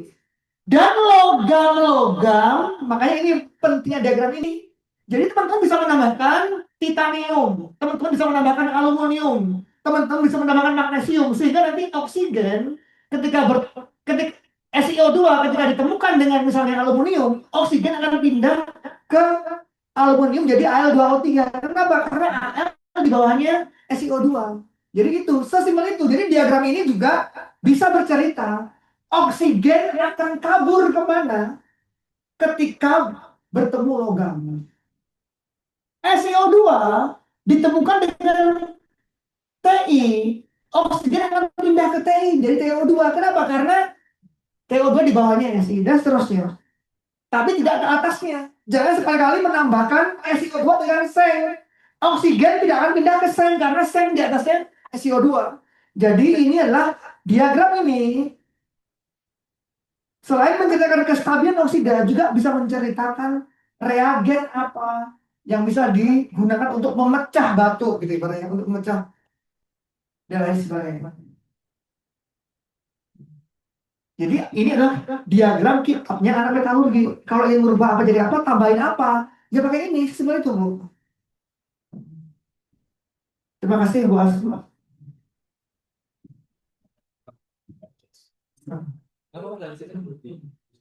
Yang di Zoom? di Zoom ada, tapi di Zoom lagi. Oke, selanjutnya Macet kayaknya mungkin Mas, itu dicek. Pertanyaan selanjutnya mungkin dari Zoom meeting Pak Imam. Yang ada beberapa yang sudah chat. Bertanya. Tadi ada yang paling oke ini dari Rafael Elvandi. Saya izin bacakan dulu ya. Untuk Mas Revan nanti mungkin kalau menanggapi silahkan langsung. Izin aja Mas, saya dari jurusan Teknik Pertambangan mau bertanya dalam tema Biomineral for Metal, sejauh mana teknologi metalurgi saat ini bisa menangani batuan dengan grade atau kadar rendah, namun tetap ekonomis dan ramah lingkungan. Bagus banget pertanyaannya. Semua logam kadar rendah itu bisa kita olah sebenarnya. Jadi masalah adalah ekonomis atau tidak. Jadi ini bagus banget pertanyaannya. Rendah namun tetap ekonomis itu ya ini susah ya teman-teman ya. Maksudnya Ya itu harus kita hitung-hitung. Karena biasanya hukum alamnya sesuatu yang rendah kadarnya itu nggak ekonomis. Kenapa? Dia kecil banget, duitnya sedikit. Bayangin teman-teman, ada batu segede ruangan ini, emasnya cuma segram. Nggak bisa diolah. Bisa. Saya pecah, saya gerus sampai dekat itu, tapi kan nggak ekonomis. Jadi ini dua hal yang mungkin agak susah gitu ya. Oleh karena itu istilahnya sekarang tuh ada market size namanya, market size. Jadi ada kata market di sana kalau kita mau bangun bisnis, startup dan sebagainya, terus juga bisnis tambang itu secara ekonomi masuk nggak? Kalau secara teori mah kita bisa pulang-pulang aja tahu reagennya. Tapi masalahnya adalah biasanya yang adanya rendah, prosesnya panjang, reagennya panjang sehingga kurang ekonomi dan juga dampak lingkungannya juga besar. Berarti kan limbahnya banyak. Batunya segedung ini, emasnya cuma sebiji jarum misalnya. Berarti yang harus aku buat kan sama dengan gedung ini. Jadi biasanya semakin kadar rendah, semakin tidak ekonomis dan semakin tidak environmental friendly. Oleh karena kita harus win-win solution. Jadi ini memang bagus banget pertanyaannya. Ya ini harus kita hitung-hitung, tidak sehitam putih itu, tidak sehitam putih itu, kan gitu ya, betul nggak sih? Bisa ditaruh nggak logikanya? Jadi kalau punya gunung nih segede gedung geologi ini, emasnya cuma sekelereng, banyak nggak limbahnya? Ya banyak, hampir sama gedung ini, berarti nggak ramah lingkungan. Gede nggak biayanya? Gede banget kan harus menggerus ini gede, berarti ekonominya tinggi. Jadi memang biasanya yang low grade rendah, gimana supaya ekonomi? Nah, ya ini bagaimana limbahnya tadi jadi bahan yang bisa dijual juga. Itu juga teknologinya udah beda lagi. Jadi ada hitungannya sendiri. Idealnya memang sebenarnya dalam teknologi tidak ada limbah. Karena limbahnya pun kita bisa ambil logam itu tadi ya. Prosesnya banyak lagi, panjang lagi sehingga ekonomis. Jadi anyway, tidak hitam dan putih. Mungkin bisa menjawab. Oke, terima kasih Pak Imam. Dari Mas Raven Elvandi ada yang ingin tanggapan? Kalau ada, bisa langsung on mic. Terima Sepertinya kasih, sudah Mas. cukup terjawab, Pak Imam. Selanjutnya mungkin ada pertanyaan. Nah, ini dari selanjutnya dari Ervin Eli dari program Dr. S3 Teknik Geologi. Kestabilan oksigen dalam geokimia mineral mengacu pada potensial redox dan aktivitas oksigen dalam suatu lingkungan geologi yang menentukan apakah suatu mineral akan terbentuk, tetap stabil, atau terurai dari Ellingham diagram. Soalnya menggunakan EPMA untuk homogen dan heterogen domain.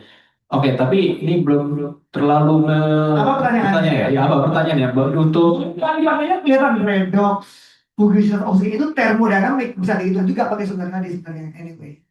Cuman dia nggak tahu. Iya. Kestabilan oksigen dalam geokimia mengacu pada, bentar ya saya catat. atau mungkin Ervin Eli bisa langsung ditanyakan pertanyaannya soal Oh iya. Gini teman-teman. Baik, Pak Imam. Suatu logam bisa bereaksi dengan oksigen jadi oksida itu tergantung betul tadi kekuatan oksigennya. Jadi memang ada konsentrasi oksigen tertentu yang harus ada agar reaksi terjadi. Itu jadi itu juga. Dari sini bisa dihitung. Siapa namanya Mas Ervin? Contohnya ada ya, udah. di sini potensial oksigennya dinyatakan dengan PO2. Ini ada PO2 kalau lihat diagram ini teman-teman. Jadi ini bisa dicek berapa PO2 minimum yang harus ada di batuan itu atau yang terlarut agar reaksi pembentukan batuan terjadi. Itu betul sekali tadi. Oke, Itu maksudnya. Mas Ervin ini udah on mic nih Pak. Coba Iya. mungkin Mas Ervin ini bisa langsung. Silakan Mas Ervin. Iya, Pak. Betul, Pak. Sudah dijawab sama Pak Imam tadi. Iya, Saya betul.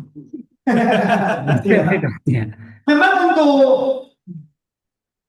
suatu mineral terbentuk dari reaksi dari mineral-mineral atau logam lain itu ada syarat, bukan hanya ada tapi seberapa kuat gitu. Kalau dulu kita S1 tuh berapa konsentrasinya, itu namanya potensialnya atau kekuatannya gitu. Jadi itu juga kita bisa hitung.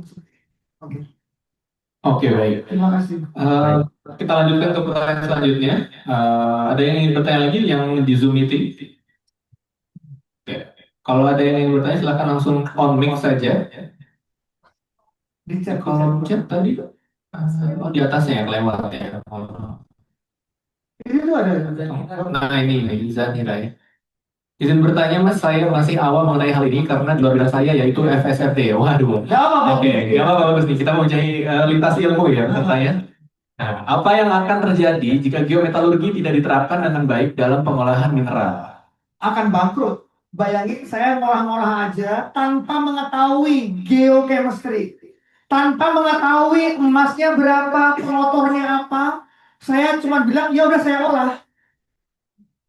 Jadi saya nggak bentuk logam. Kalau ngebentuk akan nggak ekonomis gitu. Jadi bisa fatal sekali akibatnya. Kalau saya hanya iya saya olah tanpa melihat denah gitu ya. Kan geochemistry itu kan kayak denahnya kan, isinya apa logamnya, di mana lokasinya di batuan itu. Kalau saya nggak tahu itu, saya tidak akan tahu untung ruginya pabrik yang akan saya bangun. Saya tidak akan tahu proses seperti apa yang akan saya pilih. Tadi ingat, sulfida dikasih oksigen, oksida dikasih reduktor. Jadi kalau saya nggak tahu geochemistry, ya wassalamualaikum gitu. Saya nggak akan bisa ngolah gitu ibaratnya. Iya.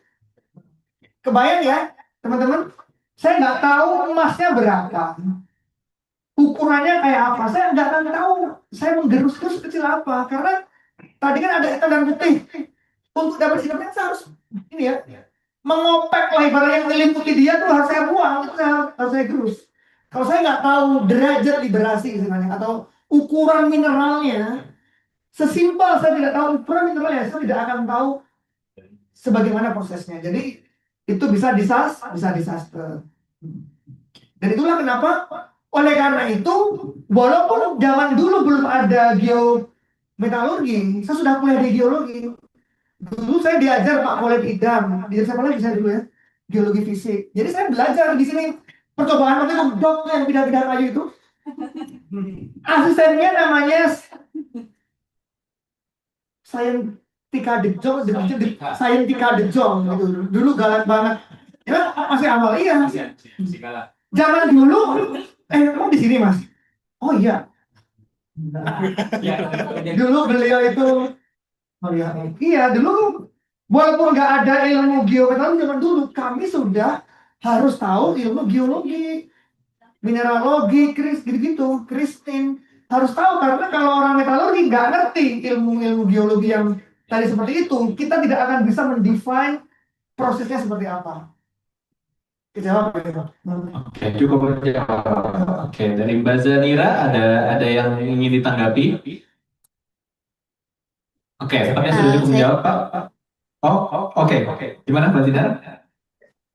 Saya ada pertanyaan sedikit, mungkin tadi agak menyinggung mengenai tentang pengukuran mineralnya gitu. Berarti kalau misalnya ada salah pengukuran di mineralnya juga akan menyebabkan hal yang sangat merugikan gitu ya?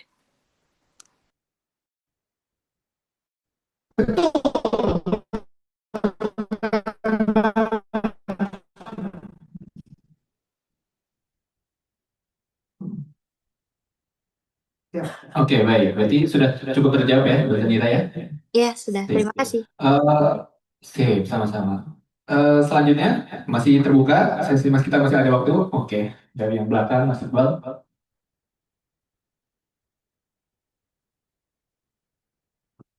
Assalamualaikum warahmatullahi wabarakatuh. Selamat siang Mas Imam. Perkenalkan nama saya Iqbal. Saya mahasiswa geologi.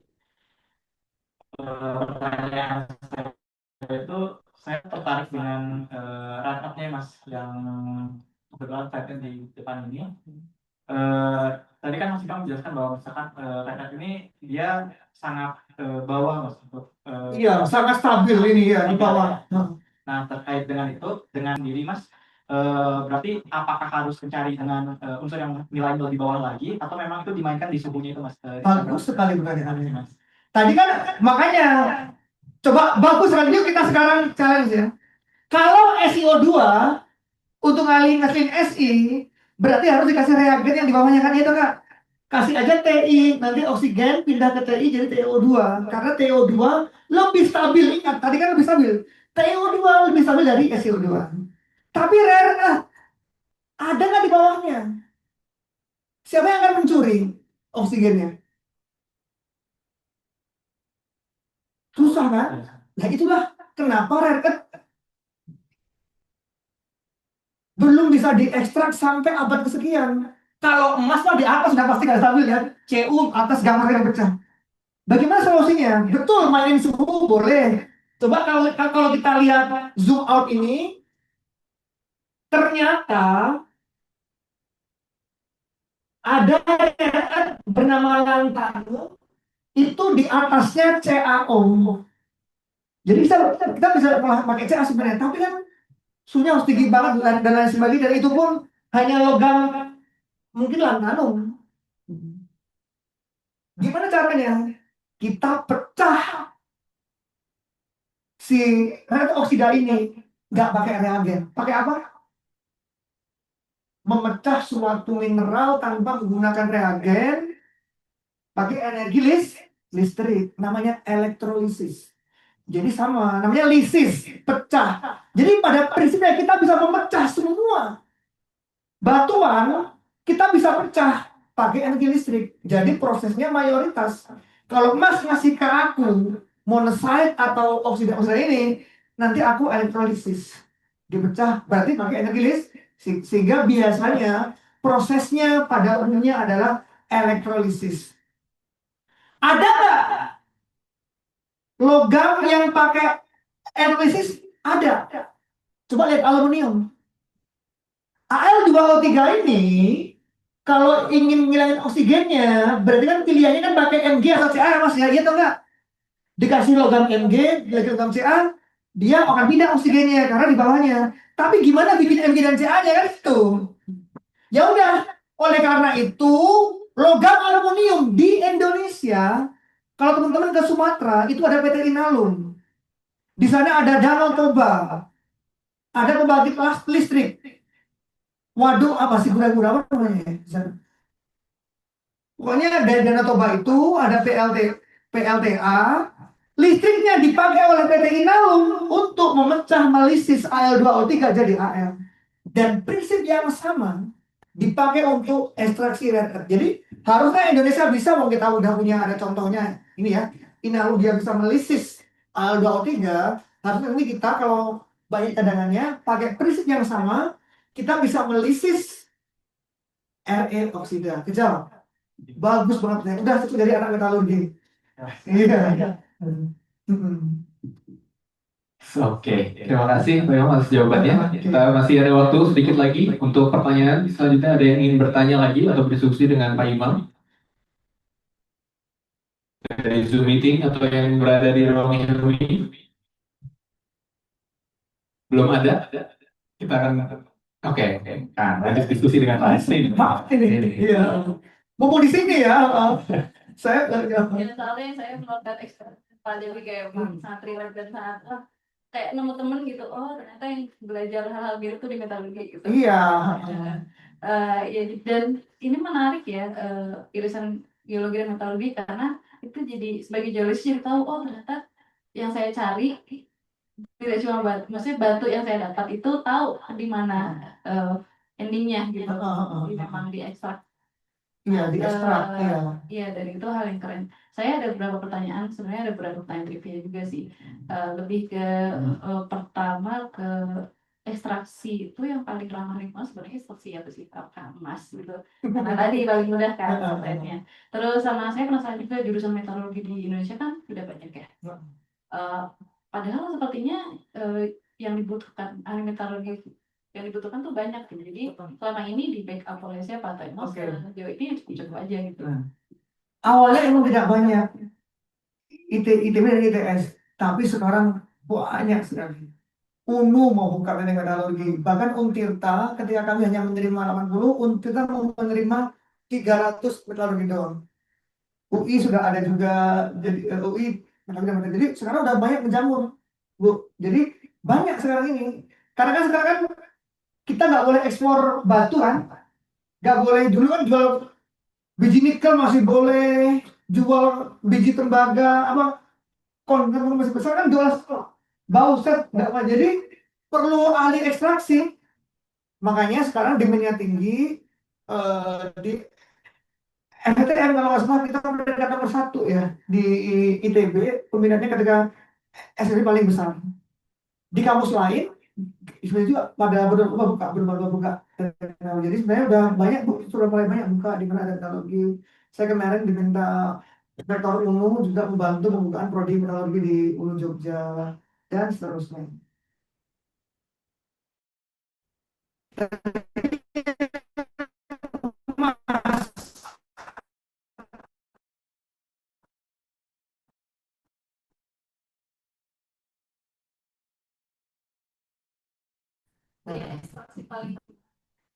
Ya maksudnya natif emas ya udah emas.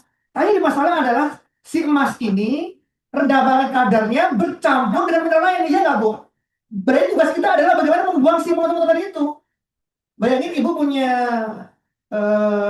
didulang dulu saya kan gitu kan didulang. Emasnya kecil banget, ibu harus buang mineral yang lain. Emasnya sih sebagai logam ya, misalnya ya, emasnya sebagai logam AU bukan AU apa, tapi AU tok. Tapi dia dibungkus dalam satu sendok itu banyak emas. Berarti kita harus memilah kan Bu? Nggak mungkin kita pakai mikroskop nyari emasnya mana, tidak mungkin karena ppm levelnya. Oleh karena itu biasanya kita larutkan semuanya itu sehingga mineral dan pengotornya nanti akan larut, kemudian kita endapkan dan seterusnya. Oleh karena itu biasanya emas juga tidak ramah lingkungan. Sekarang ini kenapa? Karena kadarnya rendah banget.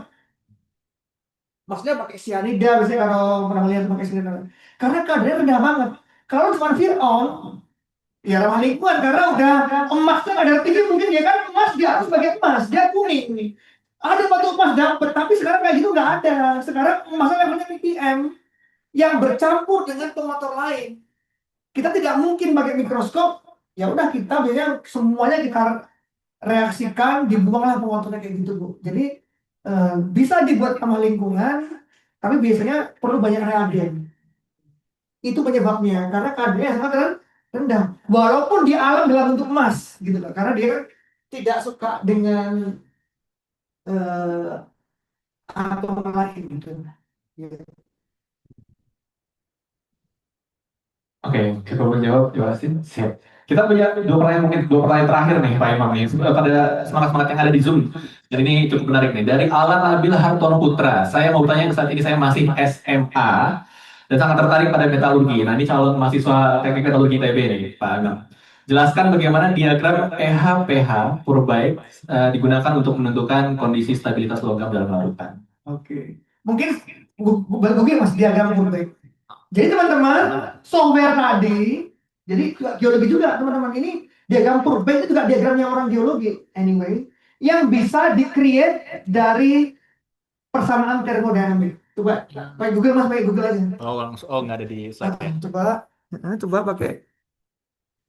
Coba diagram Purbait ketikin. Ya.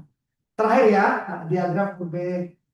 Karena teman-teman ini benar juga, teman-teman akan tahu pada kondisi mana logam akan larut, mineral akan larut. Image mas klik image lagi. Ya, image, oke. Bebas, yang itu boleh, ada itu aja. Share mas. Stop share dulu sebentar ya, yang ini nggak bisa. Oke, bagus banget pertanyaannya. Coba cari yang lain juga boleh. Oke. Ini karena kurang panjang, coba mas image lagi. Bisa pilih yang lagi. Misalnya, cek ada nggak? Purbait tembaga, kira-kira kamu tembaga kan? Ini cek nih, Purbait ini cek di bawah ini, Oke, ya. Back. Ya udah yang gede mas kalau gitu nggak ada. Nggak ada ya. Yang ini boleh nih. Yang ini FB ini boleh ya. Ya udah ini aja deh. Oke. Iya. Pertama, ada garis air. Apa? Garis air. Jadi diagram Purbait itu apa sih Mas?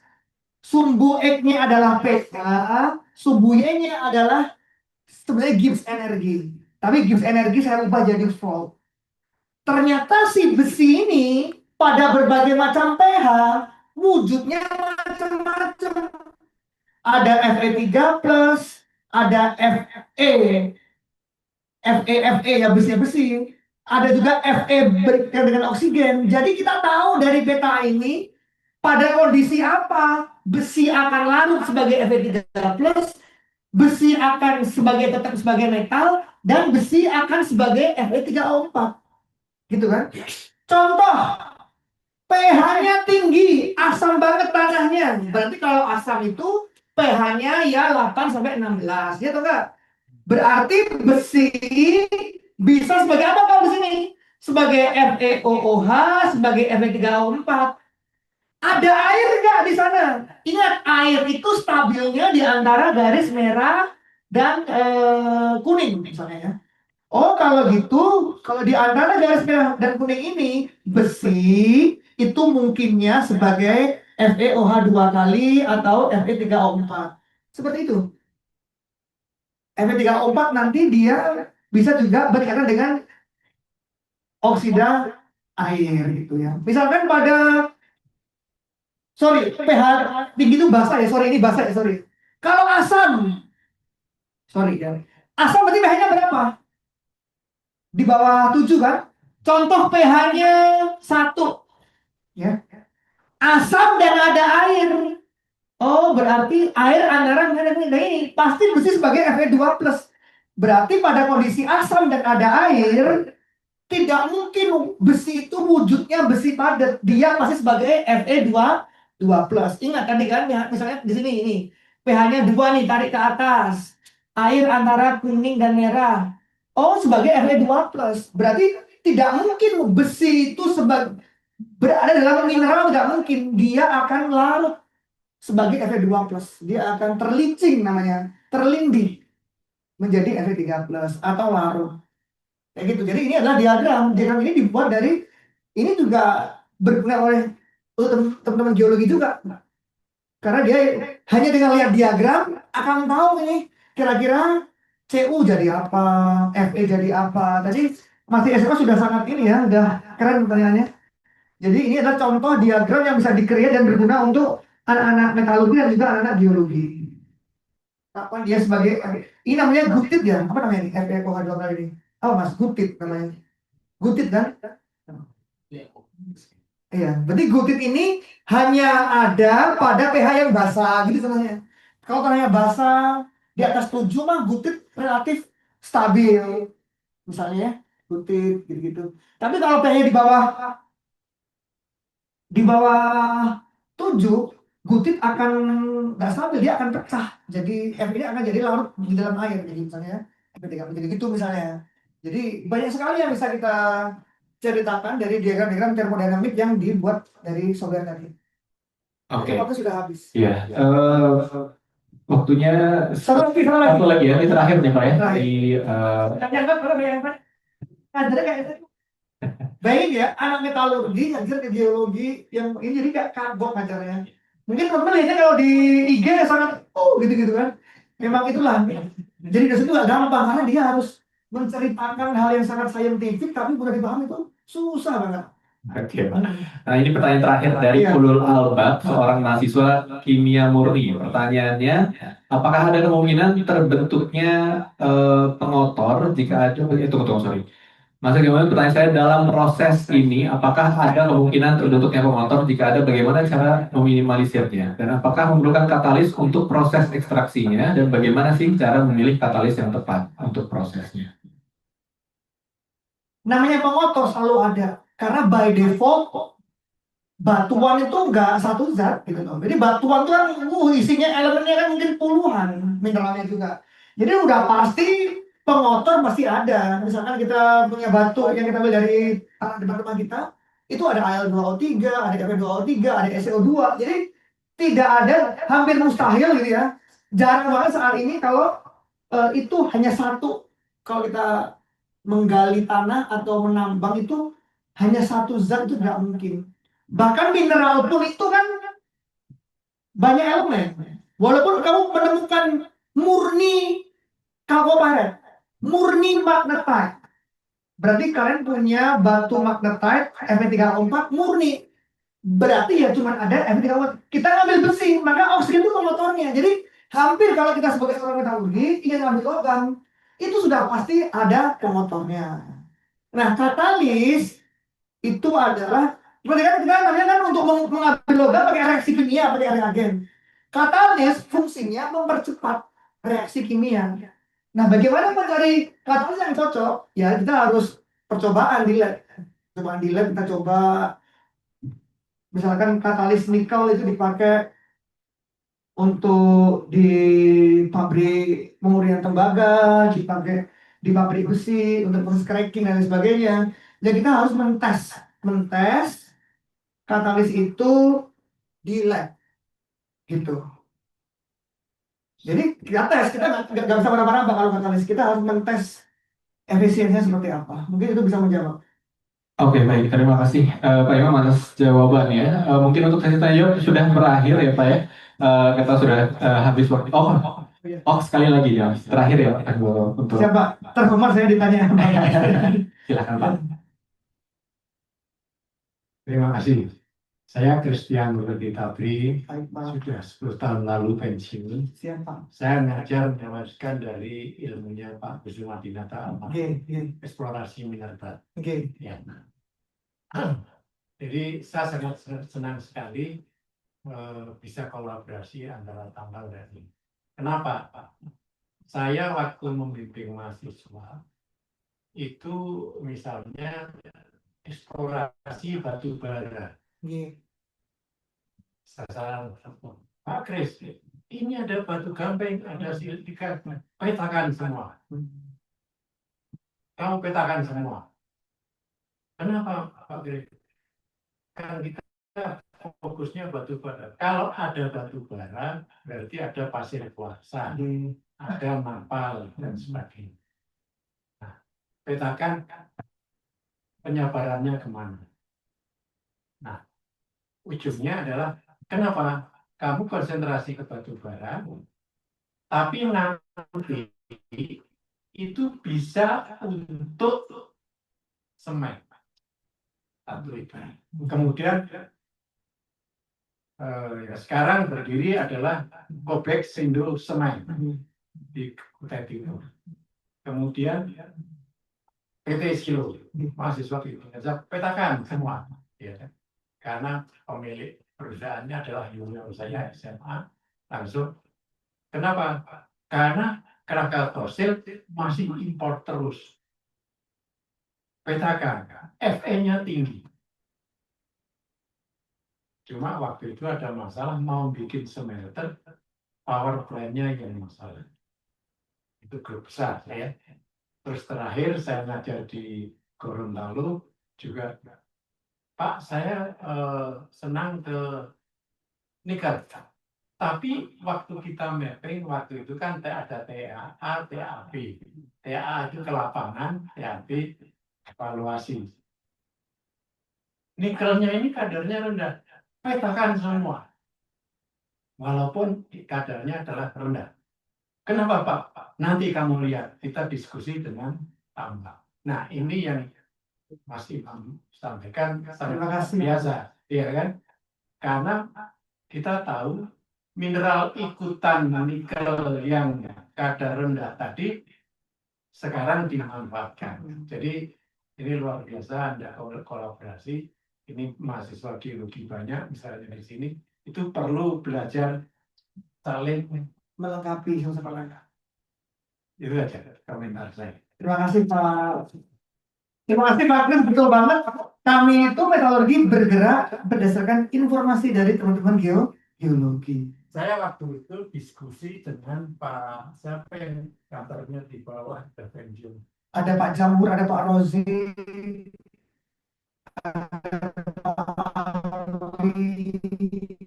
Bukan. Kecil. Sanwani, Ada lagi. Pak Soni Supriyanto. Kalau nggak salah Pak Soni juga. Oke, Pak Soni mungkin Pak ya, Profesor. Siap Pak. Terima kasih Pak Kris. Baik teman-teman, mungkin itu dari saya. Mohon maaf kalau ada yang kurang. Saya akui saya tidak lancar tadi, katanya challenging ya. Tapi terima kasih sudah mau menyimak. Ada sekitar tadi 200, hampir 200 orang. Sekian dari saya. Mohon maaf kalau ada yang kurang. Wassalamualaikum warahmatullahi wabarakatuh. Waalaikumsalam. Pak Imam, ya dari kami yang juga ingin berterima kasih sebagai bentuk apresiasi kepada Pak Imam, kami ingin memberikan cenderamata dan sertifikat pembicara seminar Jumat yang akan diberikan oleh Bapak Alven selaku Kaprodi Fakultas Sarjana Geologi ITB. Oh iya, BKD Mas.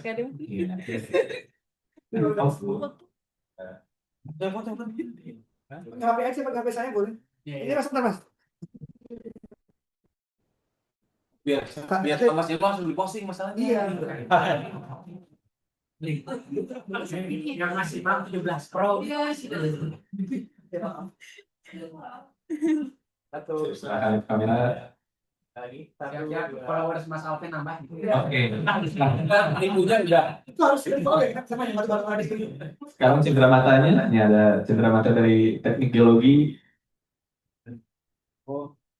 Mas, saya yakin Mas Imam punya lebih banyak tumbler, Terima kasih. tapi belum ada yang ada geologinya. Setiap orang itu berharga, oke? Oh iya.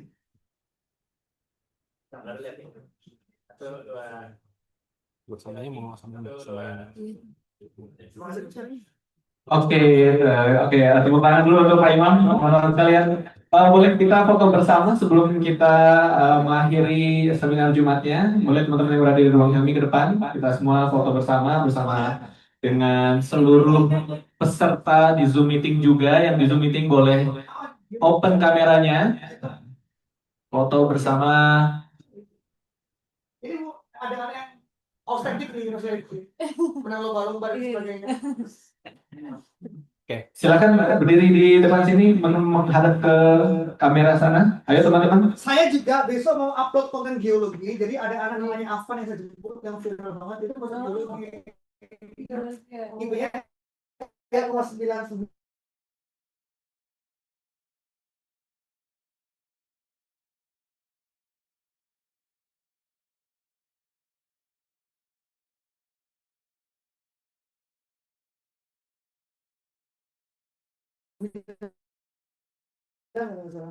Palingnya saya.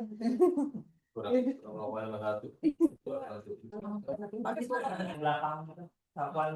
itu Rabai dengan pasangan yang bukan kunci kan. Pasti malam-malam ya. Saya bikin Indomie pasti. Oke, siap. Lihat ke kamera. Ya, untuk yang di Zoom meeting bisa lihat kamera laptopnya. 3, 2, 1. Sekali lagi. 3, 2, 1. Oke, baik. Terima kasih. Boleh tepuk tangan untuk kita semua. Oke, terima kasih sekali lagi kami ucapkan ke Pak Imam atas waktunya untuk bisa menjadi pembicara pada hari ini. Terima kasih Pak Imam dan terima kasih pada seluruh partisipan yang berada di Zoom meeting dan yang berada di ruang ini. Kami silakan untuk mengisi absensi ya bagi yang belum, yang sudah ucapkan terima kasih sekali lagi atas keaktifannya dan antusiasmenya ya dalam mengikuti seminar Jumat. Kami menunggu kehadirannya di seminar Jumat berikutnya. Terima kasih. Selamat siang. Wassalamualaikum warahmatullahi wabarakatuh. Waalaikumsalam. Oh iya. Iya. Siapa?